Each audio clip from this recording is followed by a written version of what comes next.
So this is the Oxford Reverb, a plugin that will add dimension to all the guitar sounds that we're going to listen to that have been recorded completely dry. Although it can be quite overwhelming to manage the whole plugin with all its parameters, we're going to keep it simple. We're going to move just a little fader over here, the wet-dry fader, that will control the amount of reverb that we will add to all the sound examples. To make it easier, we're going to use the presets that are included in the plugin, the ones that we believe that are suitable for the following examples. But I'm sure you will find more. Whenever you insert the reverb on a track, you get the default preset. There are a couple of adjustments that you need to do. Especially if you work with your plugin as an insert, that means the reverb is inserted on the track where your guitar is recorded. The first adjustment is to disable the 100% wet button because we want to manually control the amount of reverb using the wet-dry slider. And the second adjustment is to enable the lock button that will force the same wet-dry value when we start navigating from preset to preset. So this is our first example. We're going to play the dry sound as it was recorded.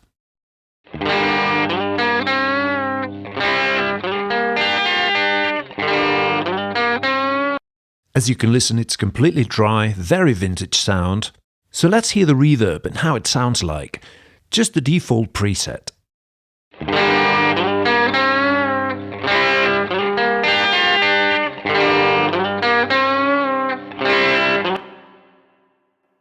Now we'll select an existing preset.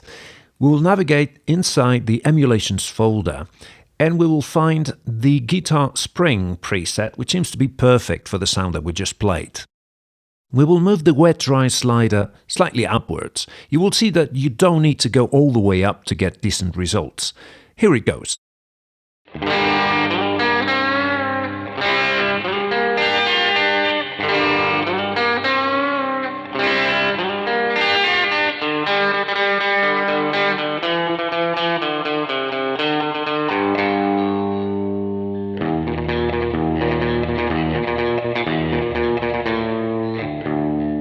And I can start playing with a wet-dry fader.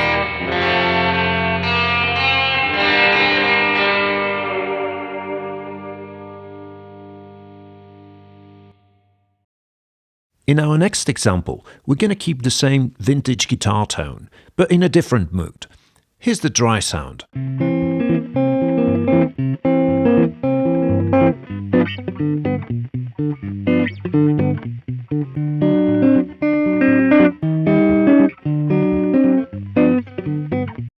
For that particular example, we've chosen another effect, and that's that slapback echo. This slapback delay has different flavors, medium, short. We're going to pick the medium option here. So let's hear how it sounds like. This time we're going to use an additional parameter, the comp delay fader, that will control the delay time on that slapback preset. For longer delays, we will push the fader upwards. Let's play the sound again.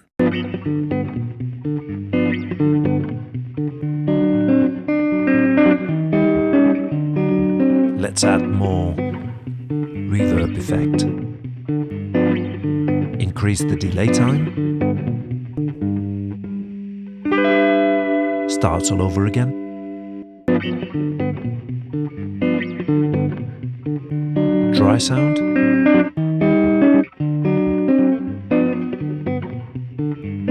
And with the slapback.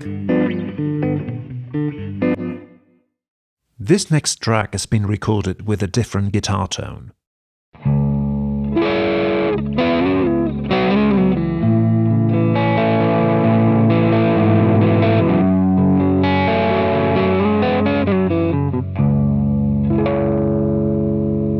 In this example, we need a slight bed of reverb, and we're going to use the effects folder that we've seen before, and we're going to choose the rain preset. That's one of our favorites, actually. You will see it's a long reverb. Again, we're not going to touch any of the parameters to keep it simple, and we're going to bring the wet-dry slider very, very low for a very slight touch of reverb.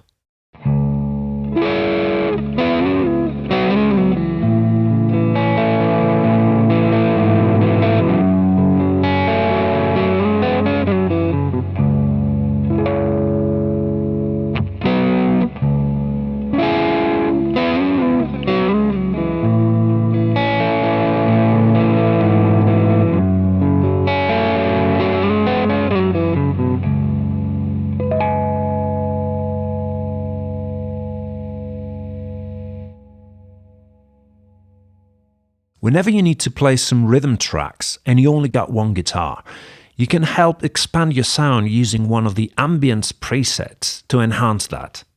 For example, in this rhythm guitar with a different tone,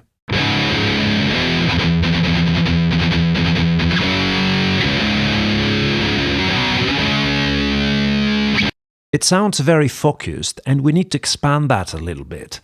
There is a folder in the presets called Dry Spaces. You have up to 7 different spaces to try from.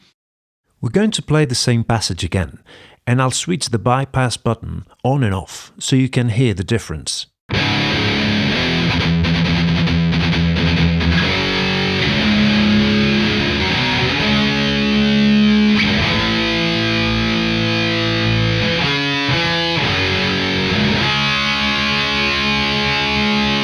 You can of course try the other presets on the Dry Spaces folder. In this final example, for those of you who like to shred with the distorted guitar, like this example,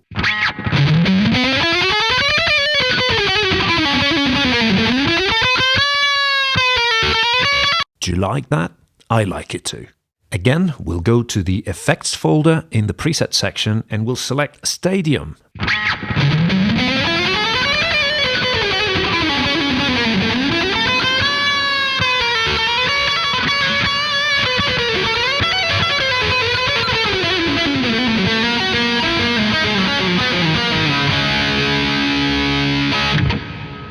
So we've just seen a few examples of how the Sonnox Reverb can improve your guitar sound. But I'm sure you can find some more with this high quality reverb.